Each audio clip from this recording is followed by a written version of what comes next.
Ladies and gentlemen, welcome back to the real Marc Bagwell, a wrestling docuseries. Now, you know Marc Bagwell, you've seen him before. You know Jerry Hood, you've seen him before. I got them in the same room on the internet for the first time. The greatest storytellers I've ever seen on the planet. Two of the best human beings I know, who I consider best friends, brothers. Ready for the stories to fly? Marc and Jerry, let's get to it, boys. Let's do it. Yo, what's up? How long has it been since you two been in a room together? It's been a while, hasn't it, Jay? Gosh, November, end of the year. Well, 2020. I guess Mama, really, Mama's funeral, right? Where I was, That'd be it. So, November, and wow, yeah. Other than that, gosh, I mean, with him traveling all the time and me traveling all the time, it's tough. But we definitely stay in contact, and his schedule's way busier than. Jerry was always more. He was the closest thing to a Bagwell from our cousins and family tree. Jerry was always much more of a brother than a cousin to all of us. To my brothers, I mean, they deer hunt together. They they have special times together too. I think Jerry's gone, from Jerry's view, me speaking for Jerry, would be he's gone from being super tight with me to where we kind of there was never ever heat or tension or problems, but there would be like maybe where it was deer hunting season and he was with Stevie, and then there was something where something would come up, and with business and car sales back when John and Stevie and everybody used to do that. Then him and John would do something, and then it would come around to where me and Jerry would do something. But me and Jerry were always, I think, closer in age. You and John may be closer in age. It's about. Are y'all? I'm about to say it's got to be close. Yeah, 2 years each way. So 2 years each way, but still, we seem to have the funnier stories and the stuff like we clicked a little better. Yeah, we did. We always clicked a little bit better, and and Jerry looks more like a Bagwell than any of our rest of our family. When Jerry puts his hat backwards like he does, even frontwards, but when he does his hat backwards, he looks just like a Bagwell. I mean, he just does. Do it backwards, Jerry. I mean, if that ain't Steve, my brother, that right there is Steve Bagwell. Oh my God, right there. That is Bagwell all the way right there. And he's got Bagwell teeth. He has that smile, that infectious smile. Yes, you can't miss it. When he that may have came from the other side. Yeah, that may have. When I've seen pictures of you two side by side, it's unbelievable, the grin. You can't miss that you're family. And man, when Jerry's telling a story, it's like you could tell there's Marc in there, it's amazing. And you guys definitely rubbed off on each other as far as the time you spent. Jerry was saying as far as life on the road, Marc, when you were paying your dues and starting off and going to small towns, learning the craft. Jerry was in the car right beside you. Yes, and he was. And like we one that specifically turns out to me was we was in South Carolina. And it was during it had to be some kind of prom night or something. And I'll never forget it. It was in Augusta, South Carolina. And it's Augusta, Georgia, but it's around the state line. So we were kind of in South Carolina too. And I wrestled Billy Black that night, Jerry. If you remember. The bad boy. Billy Black. And he was really a great wrestler and taught me a lot as a rookie. And I wrestled him a lot. And he's one of those guys, it's rare that he liked me.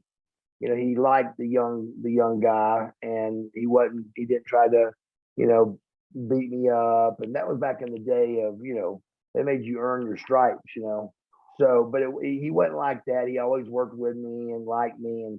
But we left that show and we got caught in the biggest damn party you've ever seen in your life, with limousines and people hanging out at the top of limousines, and we're right in the middle of it. And I was, party boy. So I'm telling Jerry, I said, Jerry, let's just stay here and party with this crowd. And Jerry he don't do that. He's not the party side. He don't have to. It comes out of him without any help at all or anything. He don't have to have a beer or do anything. He just never had to. Because when he went out with us, he'd always be the designated driver. But when he went out, when he'd me and my boys. And one night, I got to tell the story real quick. One night we were down in off Northside Drive in Atlanta. Powers Ferry Landing. Well, but ain't it called Northside or something? Same thing. Yep. Same little area there. It's kind of confusing because they even got a couple of like one-way bridges and stuff. Yeah, right very. There. So there's a little area in Atlanta. Very confusing. Yeah, it really is. But we caught ourselves. The best way to say it is just the truth. In a absolute A&E, an A&E documentary gang fight gun shootout. And we're dead slap in the middle. And I usually carried a gun with me everywhere I went. And even at 16. And here I am with no gun. Nobody's got a gun. All we got is a bunch of real good looking cats. That's my boys. And Jerry being cool looking too, and he's driving sober, and we're all partying, drinking, and having fun, and Jerry's driving. But we got caught at a gas station in a complete gang shootout. I mean, you can hear bullets going woo, woo, woo, going by your head, and it was just the truth. And except it's just one of those things nobody would believe unless you were there. But it was a shootout between two gangs. Incredible. It was unreal. We were there. We almost ran out of gas, and we were going somewhere right there in that vicinity. And innocent me, I think I was pretty innocent back then. And Mardi Gras. We were just, yeah, we're going to Mardi Gras. You told on me. All right. That's good. Who cares? But it was a club then. It was just a club. Well, you came to me. You came into my room and said, "We're going out." I said, "No, I'm not going. I'm not going." So I went accidentally, and of course, designated driver, and just I don't know. We were playing it cool, and innocent me. I said, "Somebody's shooting fireworks, bro." That's not fireworks. That was the exact quote. And next thing I know, people are the guys in front of us ducking over hoods and AK-47s, pistols, and how I got us out of that night. I have no idea.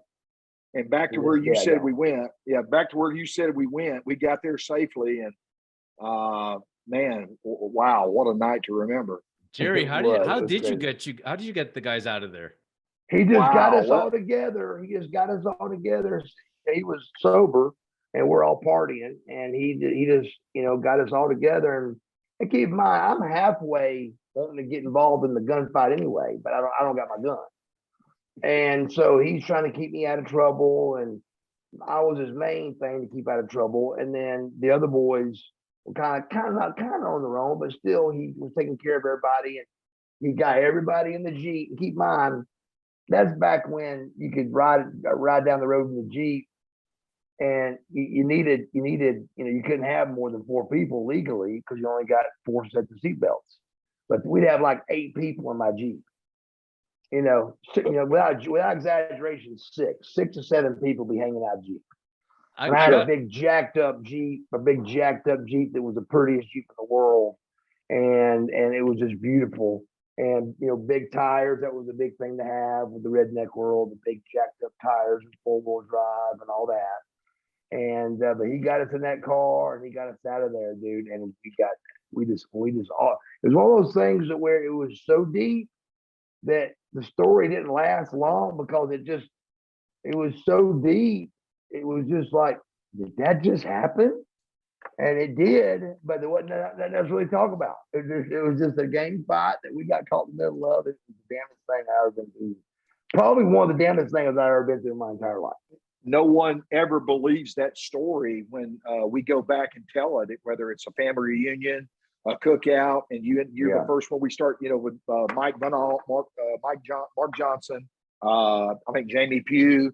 Yeah. And it's crazy. But I do remember one thing: you sobered up rather quickly. Yeah. You came up to me late that night, early the next morning, and said, "Hey, Jimmy, and what's going on with my Jeep? I've got a bent wheel. What's up with the front right wheel?" Well, surprise, I jumped the curb to get us out of there, and I think I accidentally dented a wheel. So Jerry, you hinted at this story, and I promised you we were not going to talk about it until Mark came to verify it. It must have gone on, I assume, for like seconds, but it must have felt like an hour. Like, it's unbelievable. But no, I will tell you, it was minutes. It was minutes, which seemed like hours still. But when I look back on it, there were too many thoughts and too many reactions. I remember me like looking at Jerry's face and looking at my buddies' faces, and they were over there and they were trying to get to the Jeep for cover, and so there was too many things to happen, and so it wasn't just like a pow pow pow pow pow pow pow and it was over. It wasn't like that. No, it was like pow pow pow, and then we kind of they'd come around the Jeep and then pow pow pow pow pow, So it went on for a couple of minutes, man. It was a pretty big deal. I was surprised. I think we looked for it on the news and didn't see it. But never saw anything. Never saw anything. I was, I was looking for a fireworks show, and I'm telling Mark, let's stay. And he's like, buddy, that's real. That's that's no joke. And it was, like I said, we tried to find out. And never to this day, maybe somebody will hear it today and they let us know, what went on. But it was, I would say, the better part of, if you think about it and time it and look and watch a stopwatch, 3 minutes. And that was a long time. Absolutely. 3 or 4 minutes, absolutely. And that's a long time to hear real gunfire and be trying to figure out how we're going to get out of here. I gotta say, if it's gonna happen to anybody on this planet, it'll be Marc Bagwell. Like, it just finds him, if anything else. Mark, I was saying that one of the things you and Jerry share very much in common when you tell your stories. If we ask you a question, we might as well just sit back, because there'll be 5 stories that are gonna flow all around till eventually we get to the first story, but they are all intermingled. So one of the things I'm gonna tell you is, buddy, in all seriousness, how do you expect to be ready for a good game of brake lights if you don't have a gun on you? Well, we wasn't playing brake lights that night. We were going like down to Buckhead, and Buckhead, you don't play brake lights. You just go down there, you park, and you get out, you walk. Buckhead was a bunch of clubs with the streets shut down, and you couldn't drive around the streets. They would block the streets off, and so we wasn't playing brake lights that night. That was just like that'd be a night where we were bored and had nothing else to do when we did brake lights. Local to our house where we lived in Marietta. That was more like right by Sprayberry. I remember playing brake lights a lot directly by Sprayberry and a place we called Bumpers Junction. There was an arcade, and it was in a place called Sprayberry Crossing, and that was my first and Jerry's first probably time of cruising. And that was the first place that was cut off from cruising. You wasn't allowed to cruise there anymore.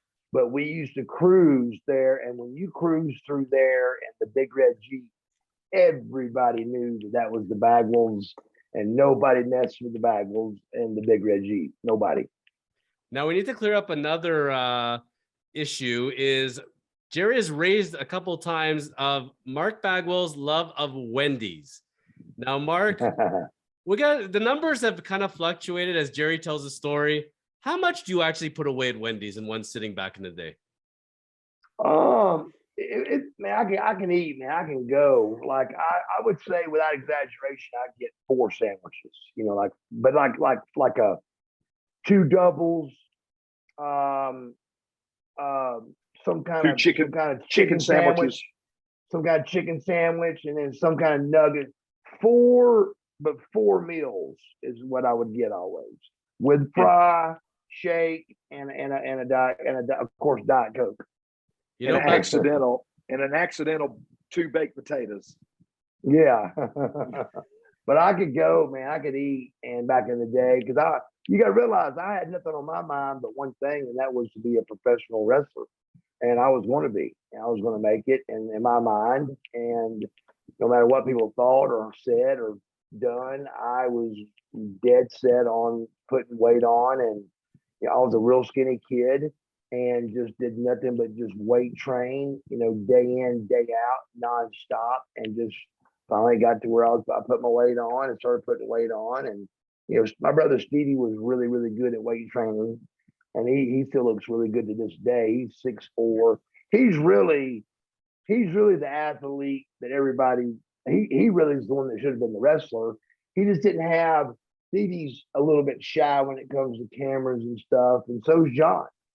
John is too, a little bit. And I never had anything like that. I was always diving directly in front of the camera, and acting up right in front of the camera, and where John and Stevie would be like getting mad at my mom because she had the camera out, and I'd be right in the middle of it, looking at it and acting funny in front of the camera and stuff. And so it actually the acting actually started around 3 or 4 years old.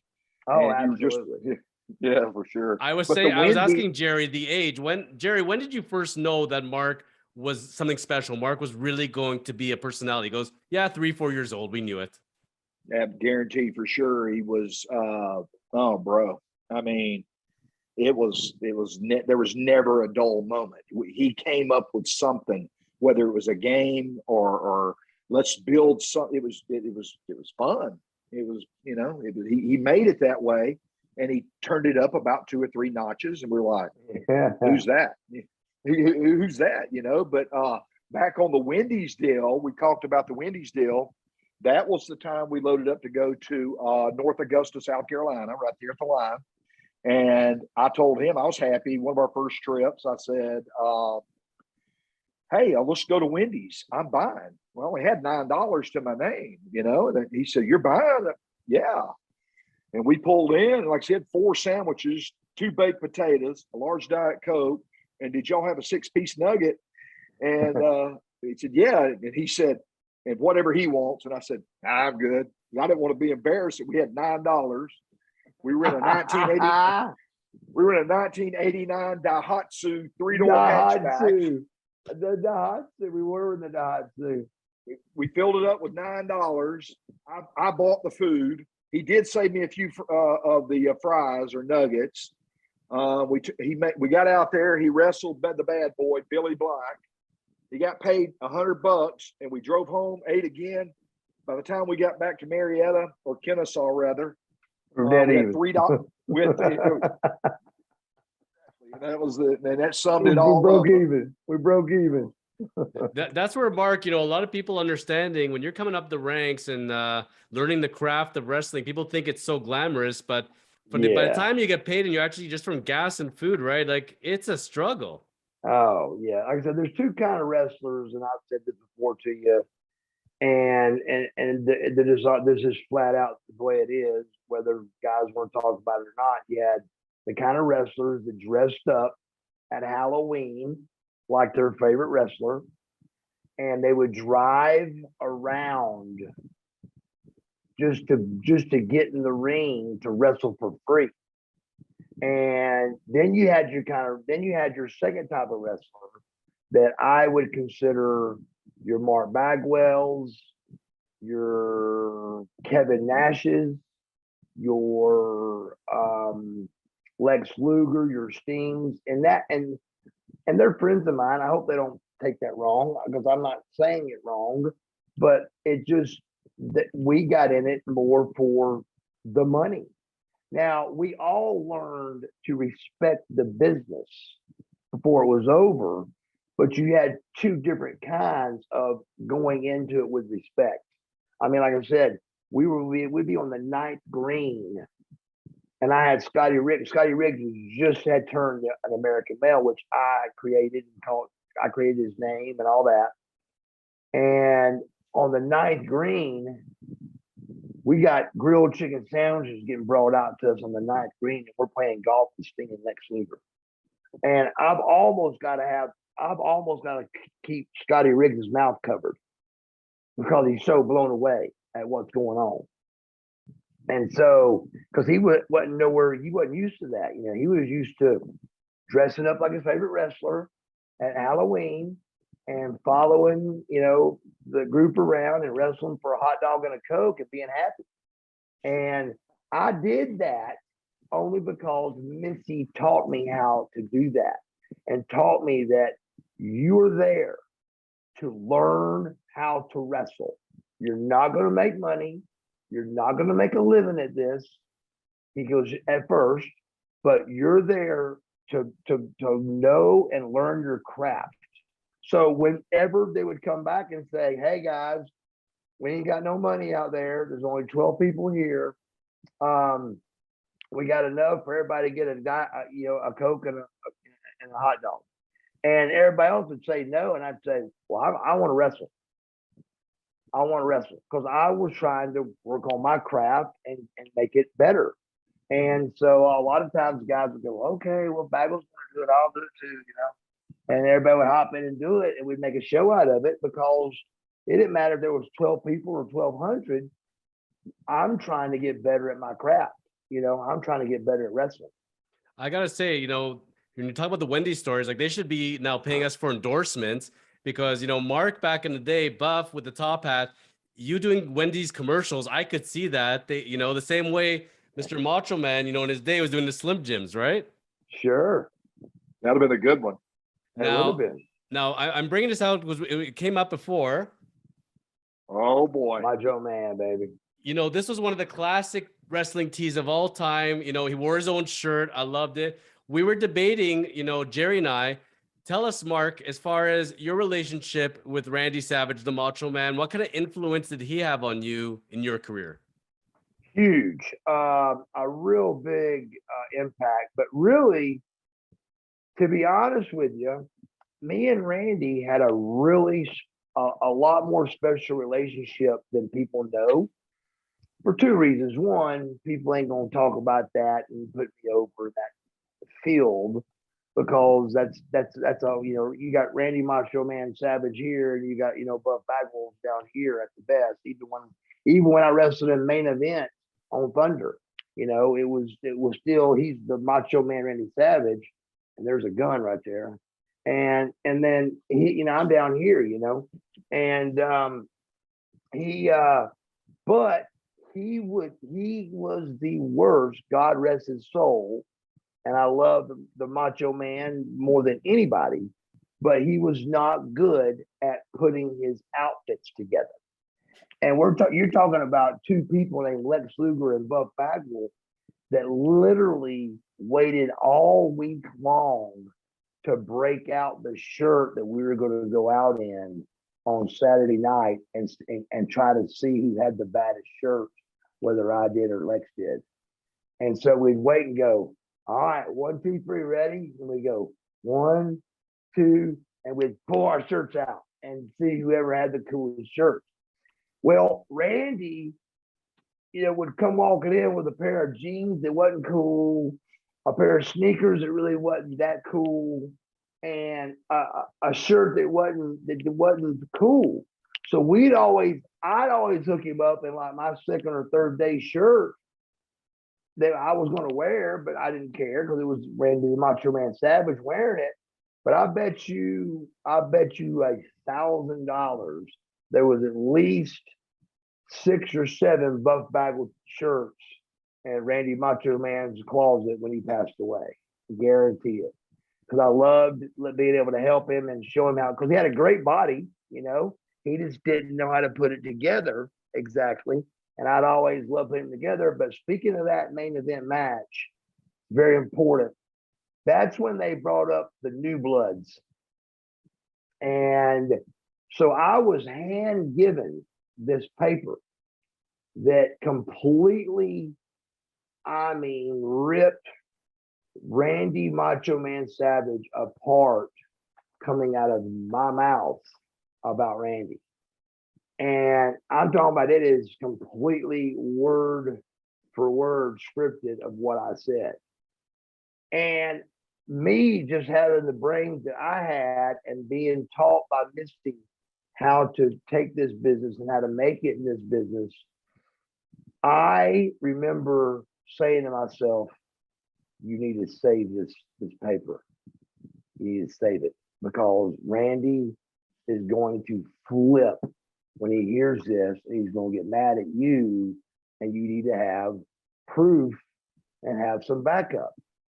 So sure enough, here we come up. We're at this stage. I am Buff the Stuff Bagwell main event versus Randy Macho Man Savage on Thursday Night Thunder. This is a big deal. He beat the living shit out of me the entire match. That's when he had all the girls with him, Gorgeous George and the chick with the like the homecoming thing and all that.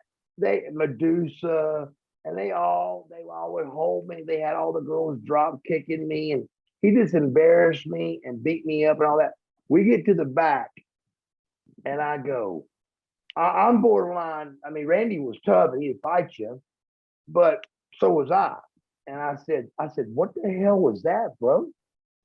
And he goes, bro, look, next time you need to think about when you talk about the Macho Man that I'm listening. I've got ears everywhere, baby. And I'm telling you, you just need to be careful. I said, well, and I imitated him back to his face. I said, well, just so you know, I'm Buff the Stuff Bagwell. And I want you to know, and I'm unfolding it as I'm talking. And I said that I didn't just come up with that. I said, it was typed out and given to me. And here you go, read it. He read it and he felt about that big. And you could see, I mean, I literally saw him go like, about that tall.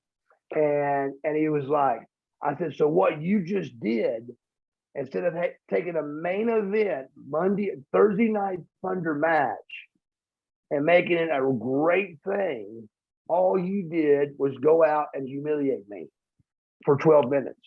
I said, so, it's done.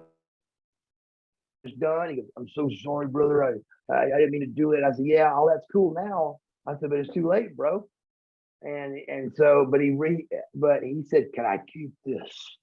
I said, yeah, you can keep it. I said, ain't nothing I can do with it now. It ain't helping me no more now.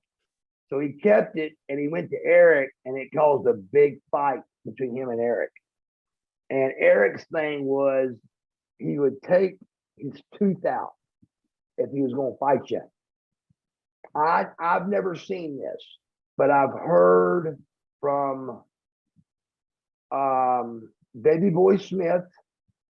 I've heard it from Macho Man Randy Savage and a couple of the guys I can't think of. I've heard it from about 4 guys that I believe, 100% I believe them, that Eric would do the thing if they were having words where he would take his tooth out like he was a tough guy and be like, now, come on, let's do it.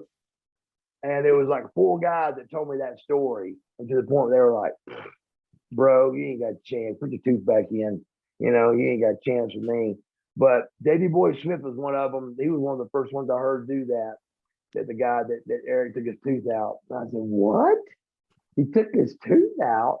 He said, I guess he thought he was showing he was tough or something, But long story short, that was the only word that me and Botch ever had that was negative was that. And it was just a misunderstanding from him thinking that I went out and cut like an old dinosaur, old timer, but we were doing the new, that's why that angle didn't get over, because the old timers, the legends is what I call them, the legends didn't want to do it. And if you really think about it, the legends had so much more to talk about than we did. They could have ate us alive. I mean, all we had was, hey, we're younger, look at our bodies, or something like that, maybe, which they look great too.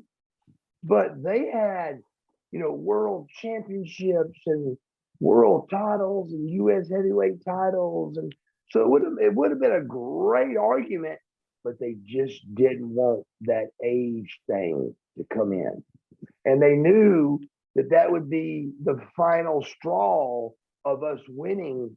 The new blood thing would be going with the age and showing everybody how much younger we were than them, and they just didn't want to go that route. So and Hulk being one of the guys, they squashed it. They wanted to squash it because they just didn't want to get into that argument of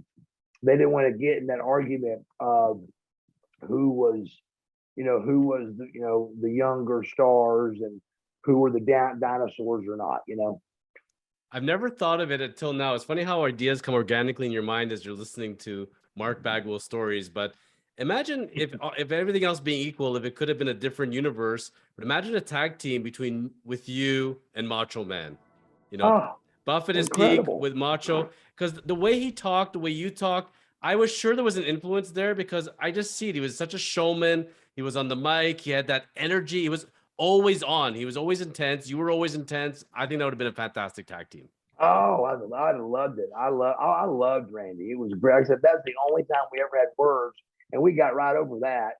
But still, he was a great guy. I loved him to death, and so we always got along fantastic. And he really did respected the fact that I took him under my wing as far as fashion wise, and showed him how Buff Bagwell, American male Buff Bagwell, how he dresses, and ears were wide open to learn and listen from it because we were at a different age and there were different things he quite didn't know and things that I did, and so he was really cool about it.